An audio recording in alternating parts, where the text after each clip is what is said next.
Welcome to our session on successful virtual events. Thank you guys for joining us today. This session is part of the Bookseller Certification program that's being developed. We'll have registration information about that available through NABA. I first want to say a quick thank you to our sponsors of the New Voices, New Rooms Conference: HarperCollins, Sourcebooks, Blackstone Publishing, Penguin Random House, Hachette, Scholastic, and Simon & Schuster, and obviously to all of you guys for showing up. That we are recording this session, and you'll be able to find recordings of this and all of the other sessions from the conference in the theater on the New Voices, New Rooms website. Give the hardworking NABA and SEBA staff a couple of weeks to get those all up there, but that will be where you can find them in the theater. I also want to mention that this team has office hours on Thursday and Friday morning from 9 to 10, and you can register for those on the conference website. So to introduce ourselves, your presenting team today, I'm Jessica Stockton-Banyulo. I'm the co-owner and events and marketing director at Greenlight Bookstore. And crew, do you want to introduce yourselves? My name is Barbara Kelly. I am the event planner at Booktown here in Madison, New Jersey, the Jersey Shore. Hello, everyone. I'm Elliot Botsetic. I'm the outreach manager at Big Blue Marble Books in Philadelphia. I'm Molly Olivo. I am the book buyer and book event coordinator for Child's Play in Washington, D.C. And I'm Bracha Roy-Fabian. I'm the owner of Riverdog Book Company, the founder of Riverdog Reads, a literary nonprofit, and I have a non-traditional store without a physical location, and we just moved from Portland, Oregon, back to Wisconsin. All right, Bracha, I'm going to follow your lead. So if you can toggle the slides forward, then I'll keep talking. Absolutely. Thank you. Let's begin. All right, so here we are. You're all here because in 2020 and in the midst of a pandemic, virtual events are the new way that we are bringing book content to our customers, and all kinds of content, actually, to be precise. So what are virtual events is one of the big questions that we wanted to ask. So a couple of thoughts that I had on it, and then we'll talk about some different kinds. A virtual event doesn't necessarily involve the same resources as a physical event. You don't have to disrupt your physical store space or move chairs or even necessarily order a whole bunch of books, but you do need some of the same things. You need a well-trained host or moderator to facilitate the experience. And the goals are also not necessarily the same, although it depends on the kind of event. It's not necessarily all about book sales. It might be more about community connection, but that could be true of some in-person events as well. And regardless of whether it's all about sales or not, there's a different set of logistics and considerations in getting books into customers' hands, whether it's pick up in your store, whether it's shopping in your store, whether it's shipping to customers. There's a lot of different things to consider. So one of the things that we are emphasizing throughout the events management training, which is part of the Bookseller Certification program, is that there's a really wide spectrum of events programs and of virtual events. Not every event is the right kind for your store or for every store.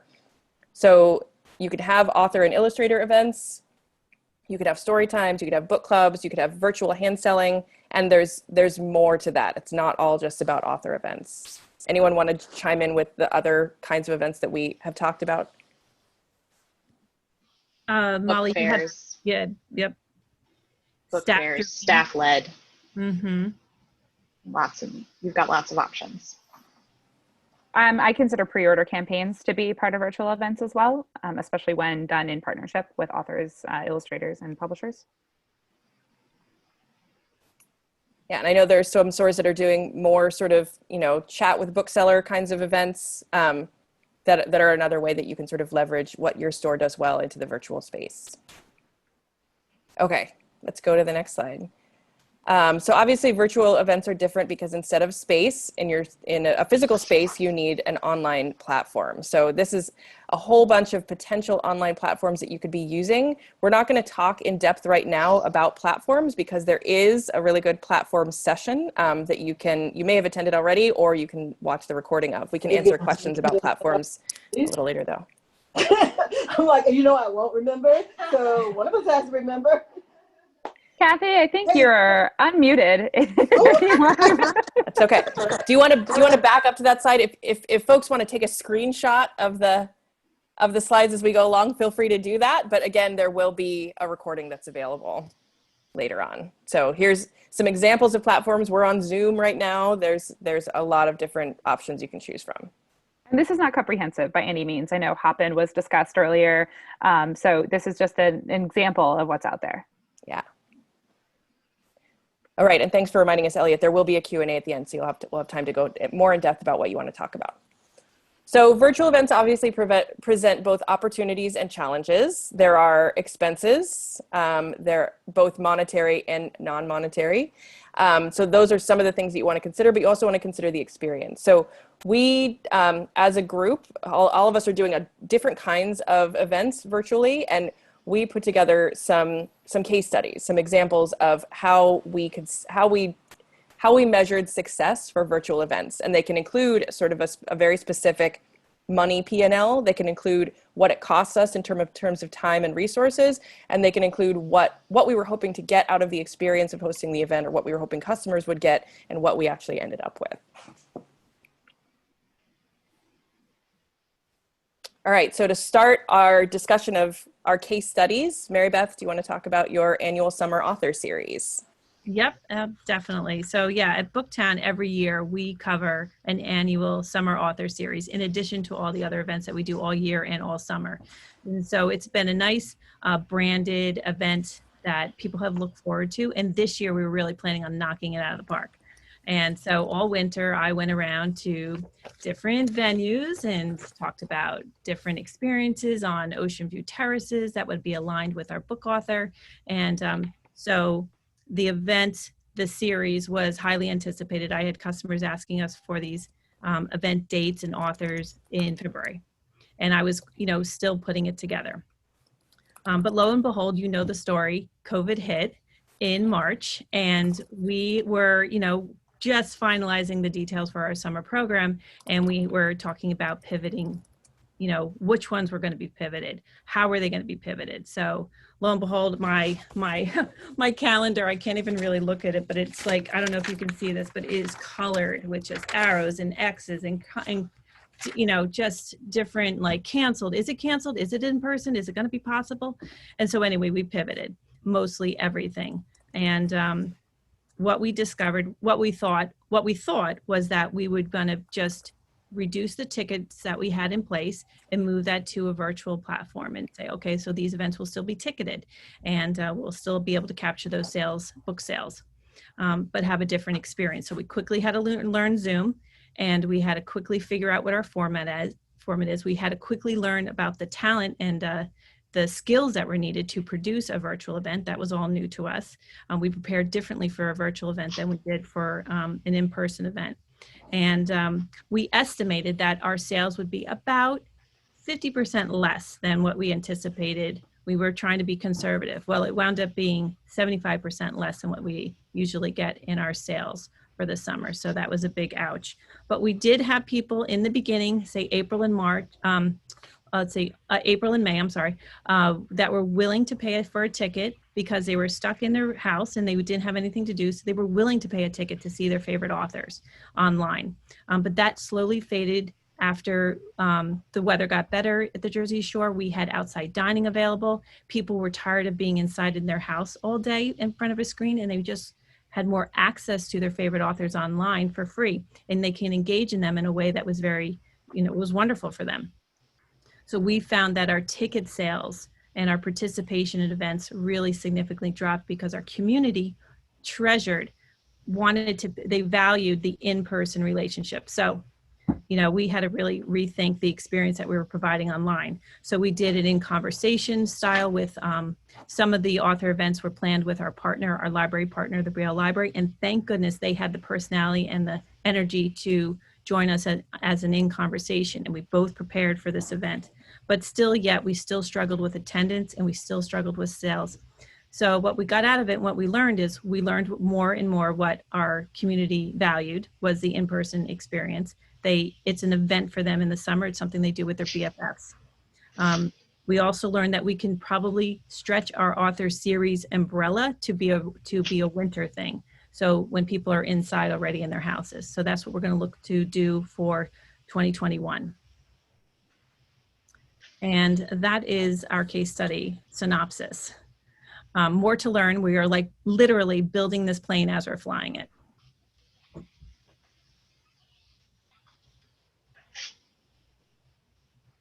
All right, next.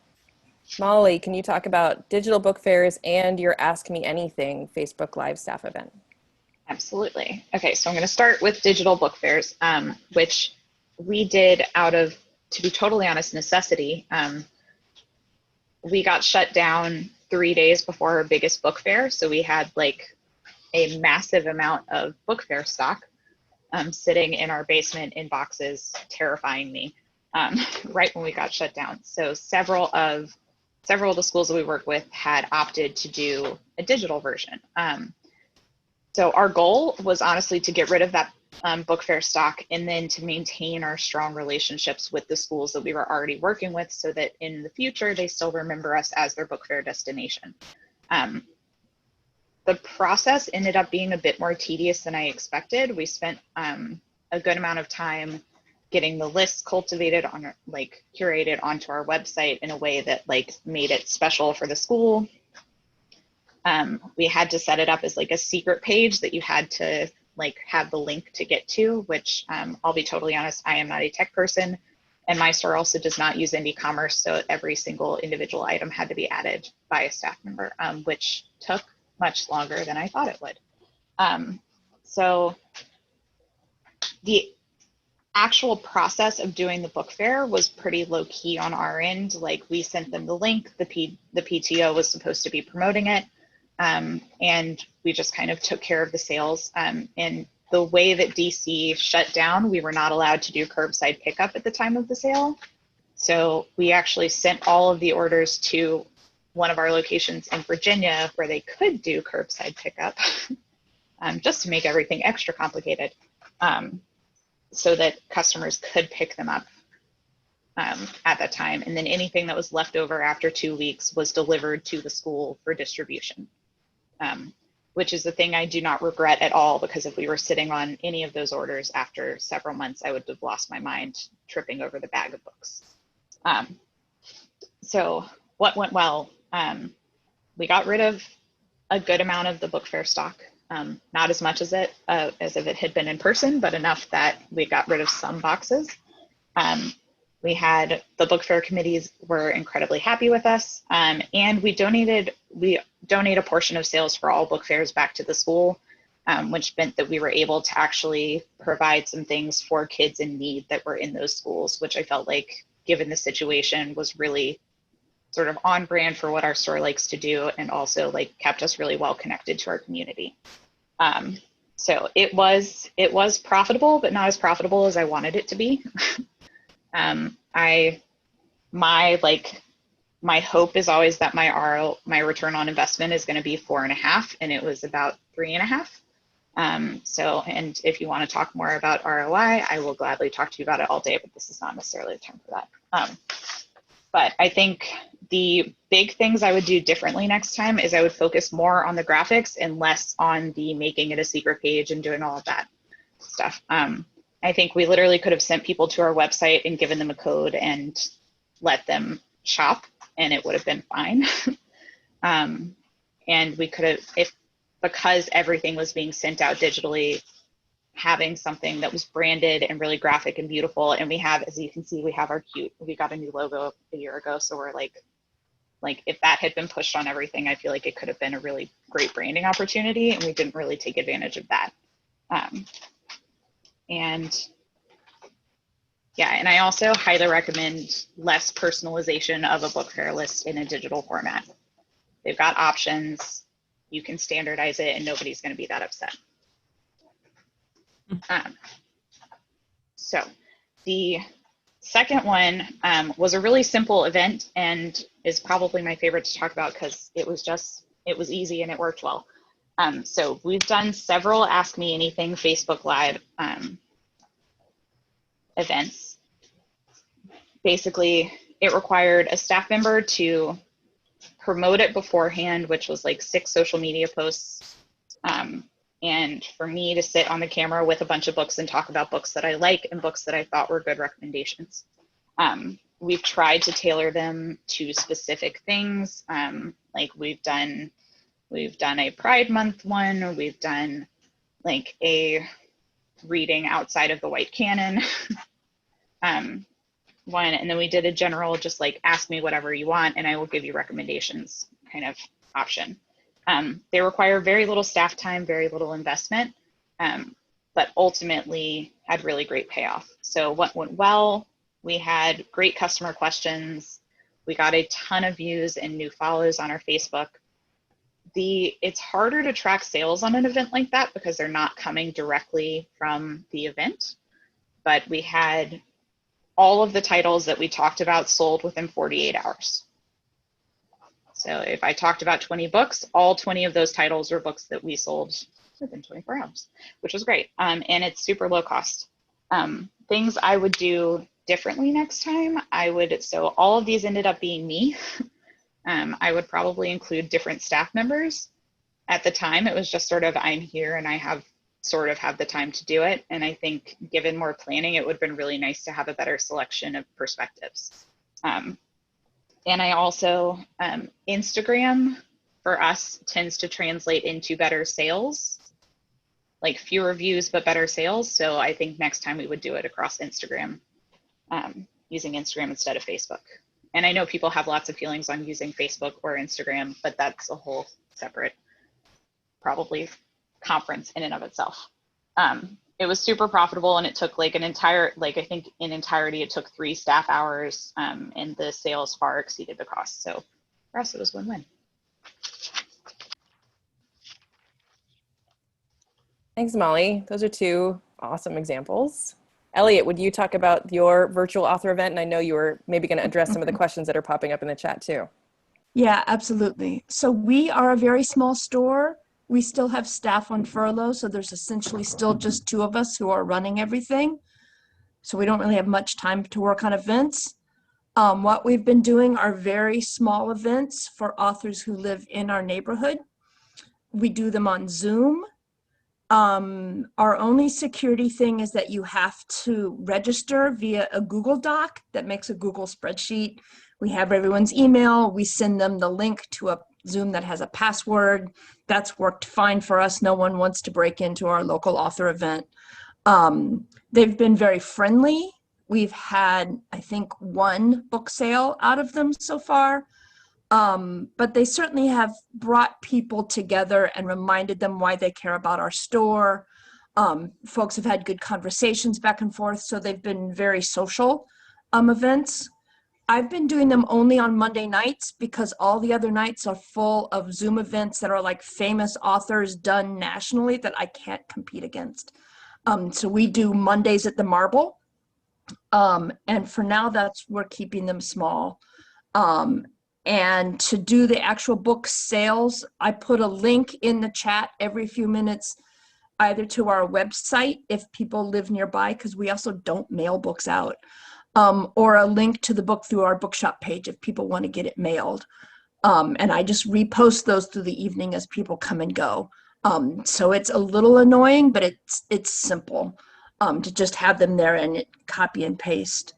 I also did something on Sunday that's new for us, where we were supposed to sell books at a weekend-long music festival, and instead they gave us an hour block. I built a list of things I knew they would love that I would have taken with me and put it on Bookshop, and then actually did a book talk showing things on Bookshop of, here's books I know that you would love. I wish I were there to hand to you in person. And had an hour of people's attention to just talk about great new books. And then we're splitting those sales from Bookshop with that group. So they're going to refer to us all year long.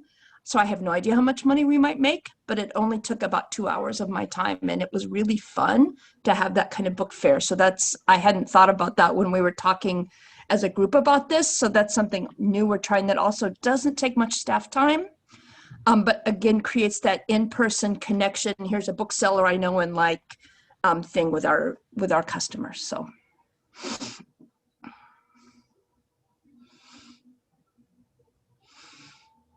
Okay, thanks, Elliot. I appreciate that. So I want to talk about a couple different events. So Greenlight's been doing virtual events since March. We've always been a big event store. We're in Brooklyn. A lot of authors are local to us. So we quickly pivoted to rehome all of the events we had scheduled onto Zoom. We taught ourselves Zoom really fast, and we've hosted over 100 author events on Zoom webinar since March. Probably 150 virtual events overall with our book groups. So we've been able to collect a lot of data on them. The book sales ratio is lower. Like I think in terms of the ratio of attendance to sales, not like the absolute book numbers. Like if I have 50 people at an event, at an in-person event, I might sell 25 books if it's a really good one. At a virtual event, I'll probably sell 7. We actually ran the numbers, and our average overall is about 14 or 15% of attendees buy books for free events. But when we do book bundled virtual events, our average goes up to about 75%. And we're offering free and bundled options. So I wanted to talk about, for us, hosting the free events has been the gateway to hosting the bundled events, which are the more profitable ones. So I'm going to talk a little bit about both. So as I said, we've been doing dozens and dozens of events every month. But as an example, in late May, we hosted an event with an author named Thomas Hines, who had a book called Wild City, A Brief History of New York in 40 Animals. And he did a talk with the editor of Untapped Cities, which is like an online magazine that talks about urban life. And they knew each other because he had published articles with them. So they had a good rapport. And then Untapped Cities was also able to do some extra marketing for the event for us, because it was, their editor as well. We host all of our events on Zoom webinar. We have a whole security procedure, which is one of the materials you could probably get in the course that we're offering. And our revenue format, similarly to what Elliot was talking about, is we're pasting the buy link in the chat on Zoom. We're making sure that buy link is there every time the event gets mentioned, whether it's in the Zoom registration or on our website or in publicity materials. There's always a link to buy the book, but it's mostly in the chat. At that time in May, the stores were not open. So it was mostly just encouraging people to buy through our website, and then they could get it shipped to them. Now we are open for shopping, so we offer, pick up in store or shipping, but that was the option at that point. So we were hoping for maybe, 10%. We ended up selling 12 copies of the book, and we had about 80 people attending. And it was a really great conversation. The author and the editor had a lot to say to each other. And so it was like a good experience for everyone. And we sold, a handful of books. So that was great. That's like a solid free event. We hope we do those 3 or 4 nights a week, with varying degrees of success. So then in September, we hosted a ticketed author event that I was really proud of. We hosted an event for Ya Jessie, who was presenting Transcendent Kingdom. So she happens to be local to us. So we arranged with the publisher that she was going to come by and not only sign books, but personalize books for the people who bought tickets to that event. So we sold tickets through Eventbrite and set up the options that the people could enter their personalization request, and they could choose to get the book shipped, or they could choose to pick it up or whatever. And then we actually use another tool called Zapier, Zapier, which connects Eventbrite directly with Zoom. So every time someone buys a ticket, they automatically get registered for the Zoom webinar. So that was really helpful for us as we were figuring out paid events. And I feel like that event wouldn't have come to us if we hadn't already established that we were doing pretty well with these virtual free events. So we were hoping to have at least 100 people buy tickets for that event. We ended up with about 250. We offered both a free and a ticketed option. So you could buy access to the event only for $5. Or if you wanted to get the book, it was, I have my numbers here somewhere. It was like, I think 35 for the book itself, or 45 to have it, to pick it up in store, or 45 to have it shipped. And one of the things that we found as we're pricing these virtual events is that we have to take shipping into account, and we have to take sales tax into account. We have to make sure that we're not losing money on those events. So it's not every event that someone's willing to pay $45 for a virtual event, but if they're getting something really special along with it, if they're getting a signed book, then it becomes more worthwhile. But that's been part of our conversation with publishers, is we have to factor the shipping into those ticket pricing, because people aren't picking it up on site. We have to get it to them somehow. So that's definitely a factor. So that was a really exciting event for us. And so in terms of our expenses for events, I mean, for us, it's a matter of scale. We do about 25 events a month. So I have a full-time assistant and me sort of working on this. So the more events we do, the less each event costs. So for a free event, where we sold 12 books, we might make, we might spend $100 and make $300. And so we came out ahead. But then for a big bundle ticket event like this, we'll make several $1,000s, but we've essentially spent the same amount in our staff resources and time. So for us, it's all about sort of both maintaining that connection with the community, making sure that we're a place where people are coming for exciting content, and building that reputation. But then the third one I want to talk about is a really different kind of event that's more accessible. We also host a book club series, and we have 4 monthly book groups: fiction, nonfiction, graphic novels, and young readers. The attendance for those ranges from 2 to about 20. And they're really much more community oriented. They're meetings like this one rather than webinars. They're not about a presentation, they're about interaction. And the sales for them are like pretty minimal. I mean, if we're talking about a new frontlist book, like maybe there's a lot of sales, but if it's a more obscure one, we might sell just a couple. But for us, it's a low risk, low reward kind of event. Staff are talking about books that they've already read, that they're enthusiastic about. It's honestly kind of a perk for them to be able to lead a book group, because it's like a way to like actually interact with our customers and fellow readers. And if we sell a few books, that's great, and it helps to sort of maintain our connections in the community. So we think of those like kind of on a totally different model of revenue or return on investment as the big author events. The marketing is really different and the return is really different. So that for us, that's a little bit about that spectrum, that range of the different kinds of things you could do. All right. And then Broca, do you want to talk about your pre-order campaign and the Absolutely. Are you able to hear me? Am I off mute? Great. So I, being a non-traditional store, choose my opportunities. I'm a one-person store, and I don't have all of the resources that might go into larger or brick and mortar or more established stores. So I love doing pre-order campaigns for books that I really believe in and really want to champion. But I have found that if the author or illustrator or publisher do not partner with me on that, then they do not tend to be that successful, no matter how much of a champion I am for it.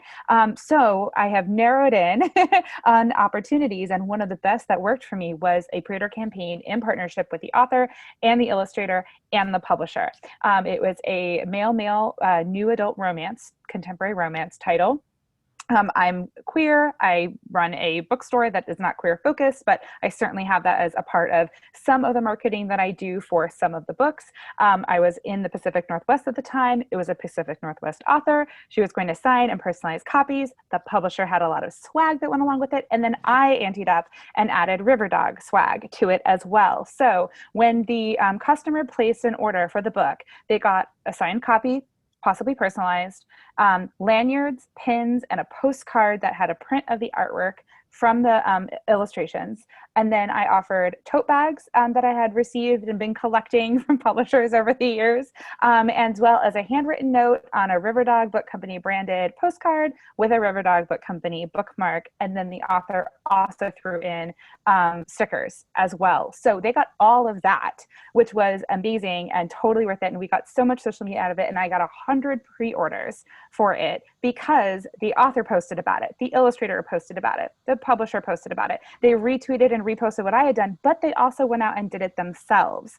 And so I think that is really, really key. I mean, I made it a virtual event. People were posting unboxing videos and all kinds of things.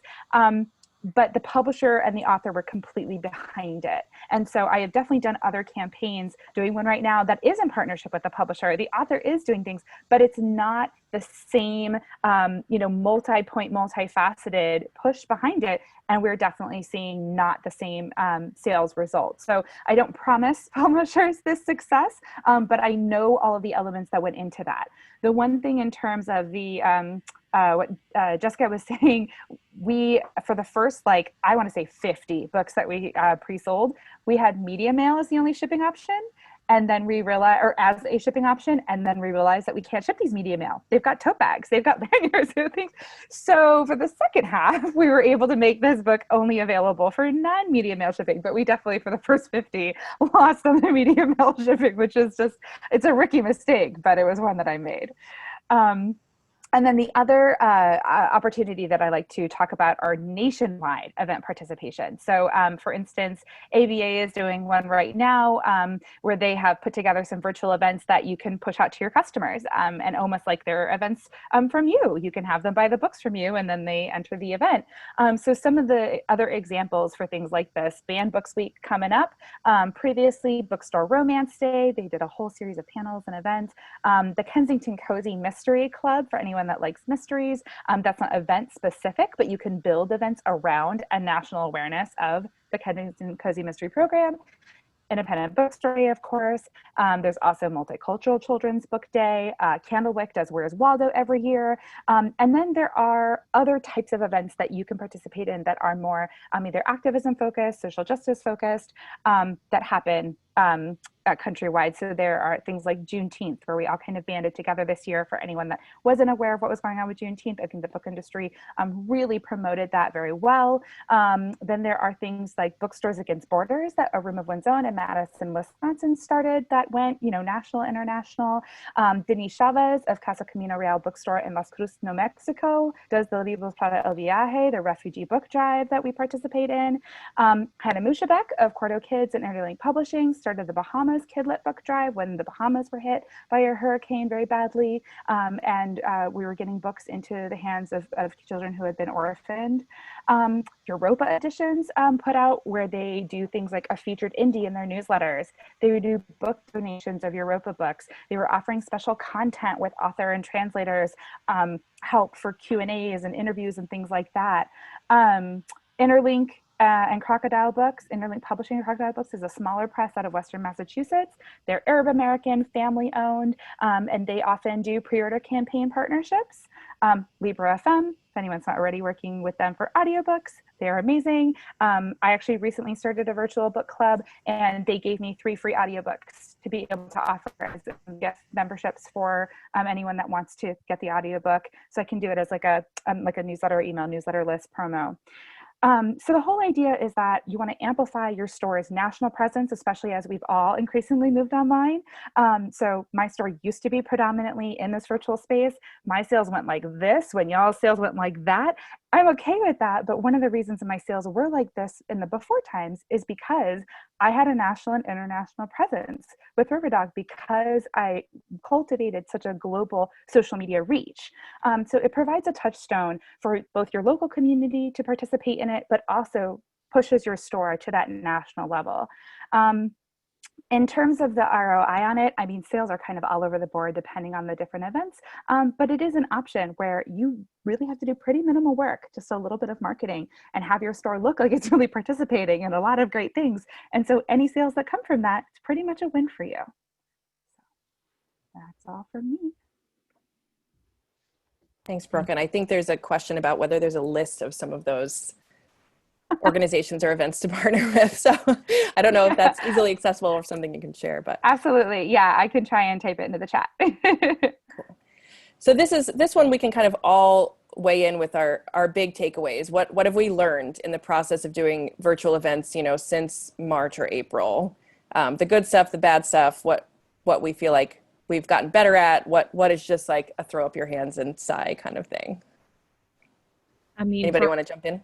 For us, it's how much our community values that experience and how they plan that as part of their social event. So I need to figure out a way to make the online event in some way a different experience, but also just as valuable. So we're working hard at creating experiences online like that. And also leveraging the buy button. So we have to do more on that for sure. I think for us, the biggest takeaway has been that we've been the most successful when we leverage what is unique about our store. So like our focus is very much, we're a children's only store, so clearly we only sell children's books, but our focus is on kid-oriented thinking around books. So when we did Ask Me Anything, it was all books, like all of the content was about, this is what your kid is gonna want, this is what your kid needs to be reading.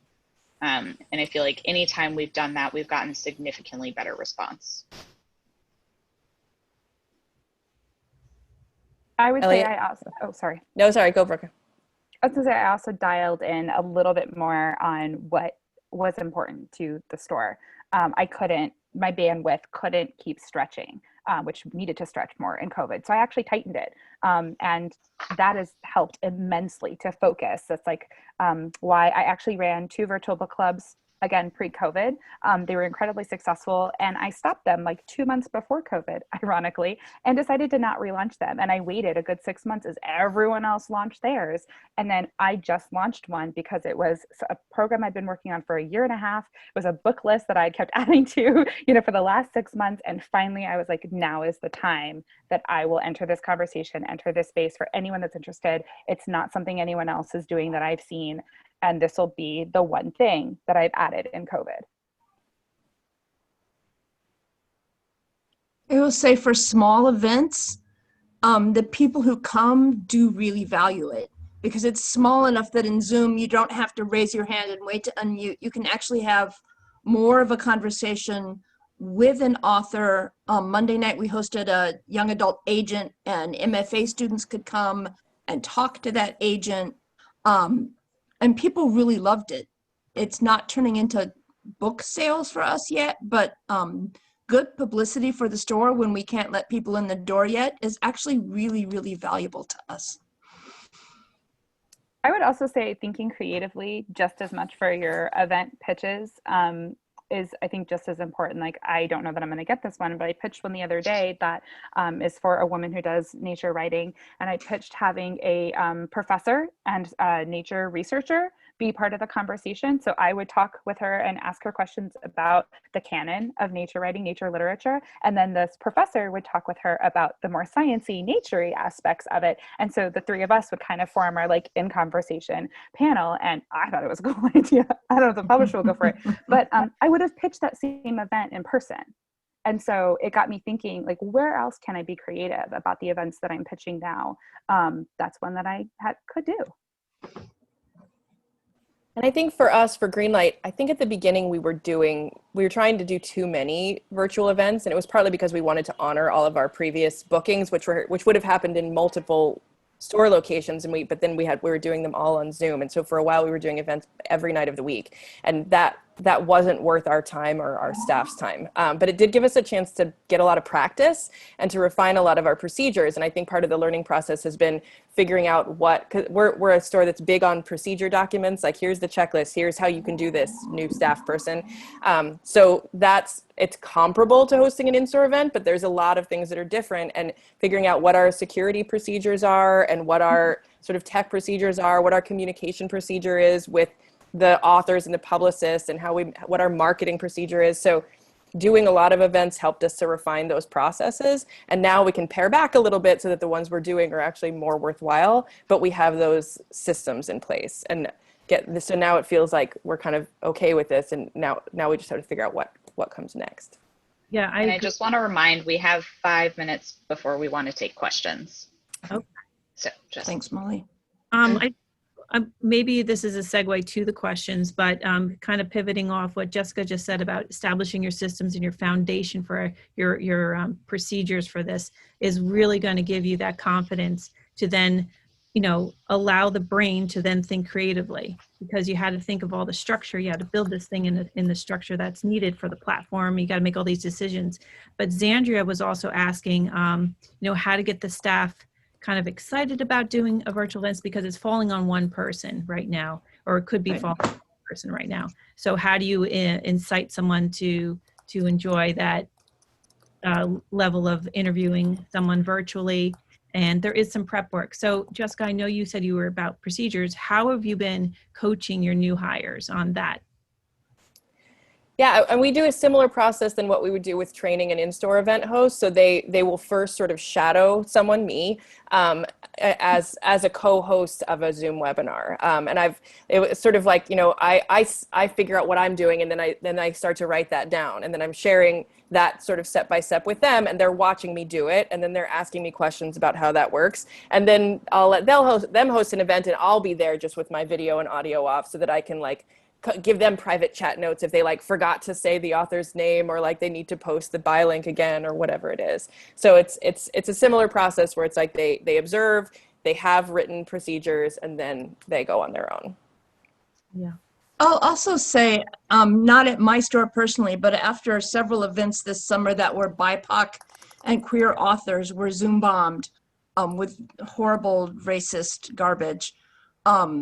Lots of publishers now are sending out little contracts that you have to fulfill for what your safety procedures will be. So getting those set up in advance, knowing that you have them in place, is going to help you actually pitch. So if you're pitching over Edelweiss now, you should say, I have these basic safety protocols in place. Because I think this fall in the US is going to get a little ugly, and we're all going to need to have those down so that if we have controversial voices, which is almost any voice at this point, we know that our event is going to be secure and welcoming and productive. Excellent point. Yep. Yeah, and thinking about those security procedures is really important. I think at this point, some publishers are saying they will only do author events in a webinar kind of format, not in a meeting kind of format. So there's no video or audio for attendees. And I think that is going to cut down on some of the, at least the known forms of bombing, but it means that you as a store need to know how to run those kinds of events. We've actually put that with a few of the other stores I've partnered with for events in our pitch, where we're like, we're laying out our security procedures. This is the platform we're using. This is the second or third person we're going to have there to make sure to like handle the crowd. So we've been very upfront, and yet we still sometimes get questions from the publishers and the authors about that. Right. So I will say, since we've started the security protocols and procedures, and some of the events I've co-hosted with people have been on the Crowdcast platform, we have not, knock on wood, had an incident because we've been able to cut it off early. We've not let we've not people in who didn't register, and we've had people keeping an eye on things, giving reminders and cutting people off if need to. Rebecca, do we have any more slides that we need to get to before we go full on Q&A? We do indeed. This one last one. You might want to screenshot this, folks. This is a lot of information, but it's a lot for you to think about, especially if you're new to hosting virtual events, but even for veterans. I was definitely taking notes on this, but there's a lot of things that you need to know as a bookstore to manage publishers' expectations for what you're able to do, and so that you can make sure that it's something that is going to work for you and that the publishers are really behind. So does anyone want to read these aloud? Yeah, I can read them aloud. So the first one is, what types of events, partnerships are you looking for? Are you looking for a free or a ticket event? So again, when you start that conversation in email with the publicity contact, just clarify, get as clear as possible in the beginning and vet this event so you can both call it a success. Number 2, are there any books being published by authors in my state region coming up? So in that way, you can develop the community that you need regionally and locally. Maybe you could hit the media that could help you gain awareness of that, or bloggers, social media, of course. Right. Even though technically, online presenters could be logging in from anywhere, like local still matters, because you still have your local digital networks as well as sort of physical proximity. So that local makes a big difference. Are you doing pre-order campaigns that I could be a part of? Will the author be doing a free tour on social media? So the second part of that is also, it could be a plus or a negative, a challenge for your event coming up. For us, it was a challenge because it was oversaturating the accessibility of the author to our community already. So we didn't have the attention we needed when we had our event. But these are things you want to ask. Anyone else want to add? We talked a lot about pre-order. The fourth one here is, who can I contact for ARCs if I might be interested in doing an event for a book I haven't read? So I think that's a very good question for anyone who's looking ahead at the grid or at the sales release. I'll take on number 5, do you have backlist authors interested in doing virtual story times? I would also add, do you have authors that have strong backlist in general? Because if you have fewer people buying, having more books for them to buy can help you gain additional sales while not, feeling overly pressured. Yeah, good point. Number 6, will the author be able to promote our event on their social media channels? So again, that is it could be a pro or a con, because you could be getting a larger crowd of people who are just willing to, meet the author, and that's when you have to exercise the buy button in the chat or however the platform allows. And also, again, letting them know that you're looking for that leverage as well. If the author has an engaging social media, you're going to help ask them for that joint marketing collaboration on that event.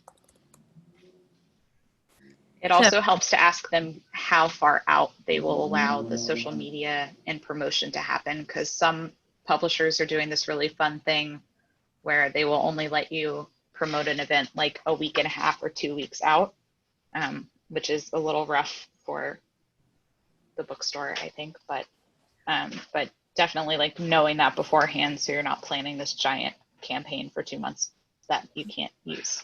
Molly, that's a very good point, because actually our pre-promotion schedule is kind of different now with the virtual event.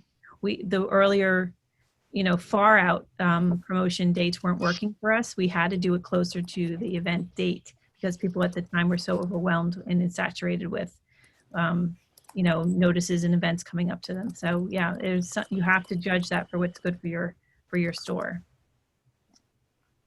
7, if the publisher suggests an in-conversation format, are both authors expecting to see their book included on the ticket? That one came up to us in an interesting way. We were leading with one author, and then all of a sudden we had an in-conversation with another author who also had a newly published book. And so now this ticket event became double the ticket event. So it really wasn't in our, you have to really vet that question early to see if what they mean by in conversation and what their expectations are. And I've definitely had that come up with in-person events as well, that someone that you are maybe thinking of it as an interviewer, they're thinking of themselves as joint co-billing. So that's definitely something to clarify early on, regardless of format. Correct. The last one, and again, this is not an extensive list. This is just to get the conversation started. There's more questions. But will the author be able to sign book plates? We talked about this earlier. Could the book plates be personalized too? Again, same thing when you're talking about personalization with an in-person event.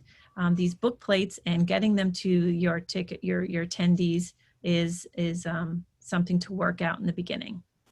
And I will say, as a store that does a lot of events, sometimes authors will offer book plates and will sort of like sigh because it does add another level of logistics to be able to fill orders with book plates. If you're both shipping and picking up in store, and you have to match the books with the book plates. So we typically only want to do that if it's a really big event or if it's a bundled event. We've actually started saying we're only doing book plates for bundled events. But that might be different for different stores depending on like what the volume is and what you feel like you can take on. But I feel at this point like sometimes there's more enthusiasm on the publishers and authors side for book plates than from the bookstore, because they're not having to deal with the physical logistics of getting those plates into the books. It is true. It is true. But like us, we were trying to fulfill a summer event with for our VIP ticket holders. And so we had to do this massive spreadsheet and make sure that we got the personalization from the author.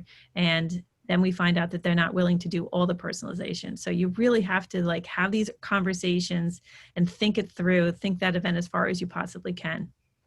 And talk to other stores who have had the author maybe and see how they have been doing it before you actually commit to the final details.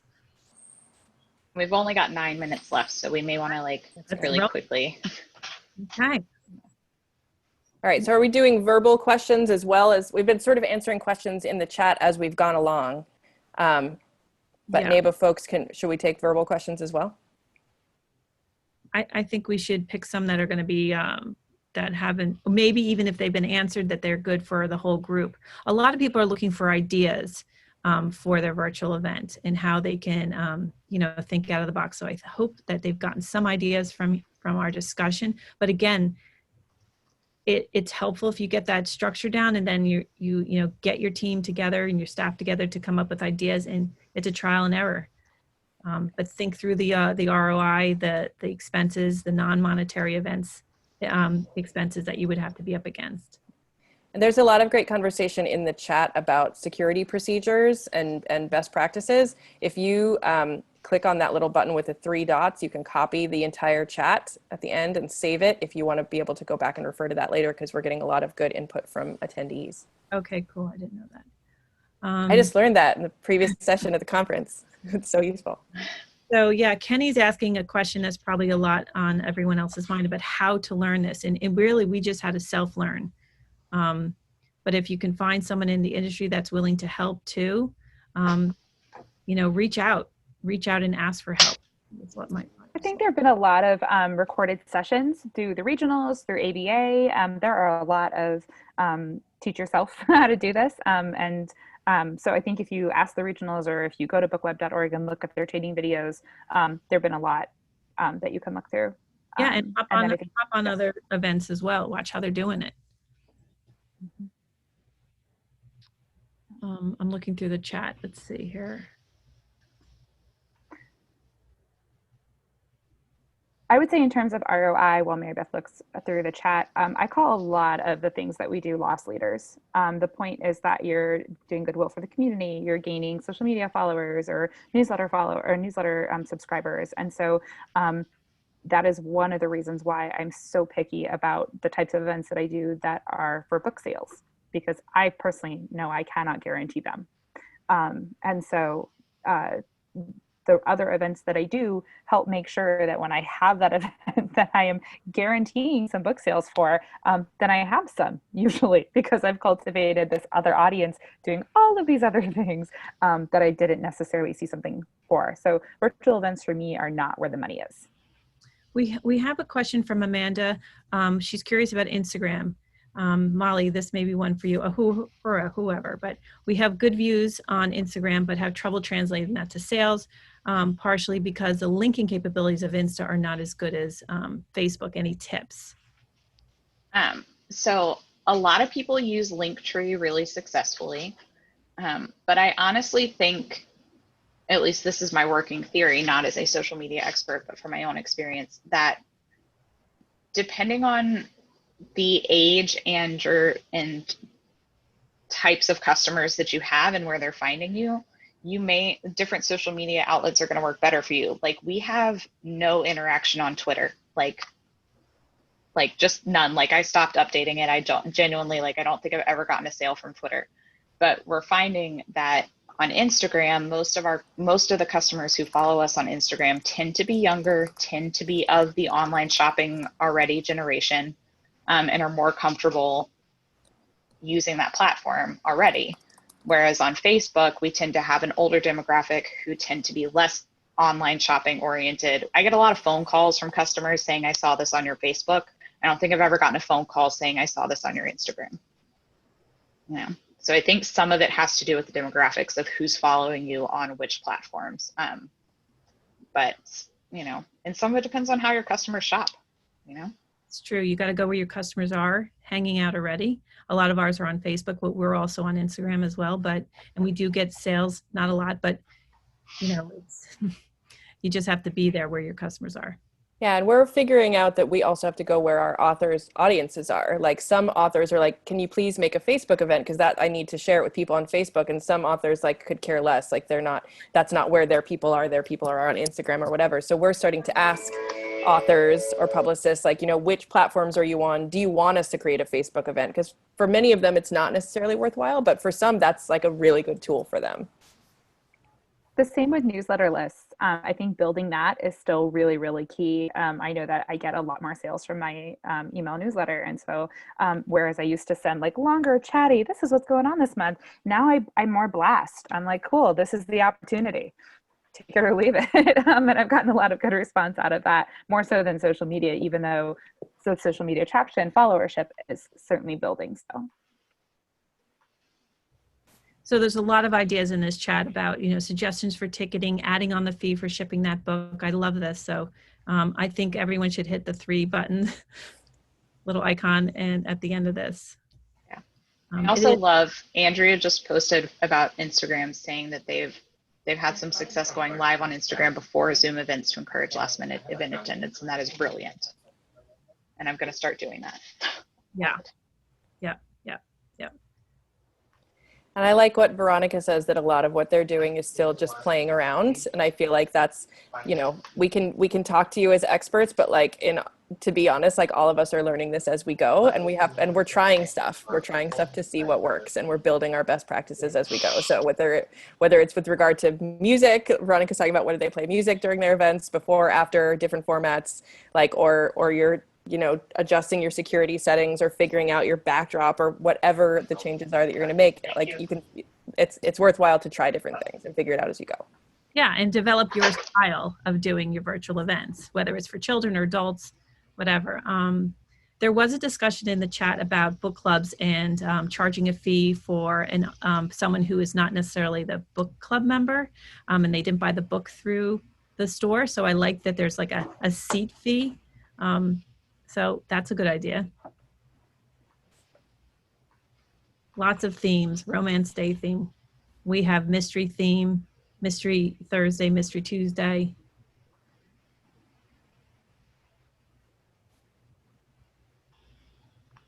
I also posted a link to bookweb.org/education. You can filter by events, and you can see a lot of their great programming and sort of peer programming about virtual events there. I also wanted to point out Veronica's point in the chat about the accessibility features in virtual event platforms. I know that that is something even before the pandemic I was trying to figure out for our book clubs, to see if we could get something that would do the sort of like auto generation of live closed captioning. But that's really important and something that we should all be thinking of, I think.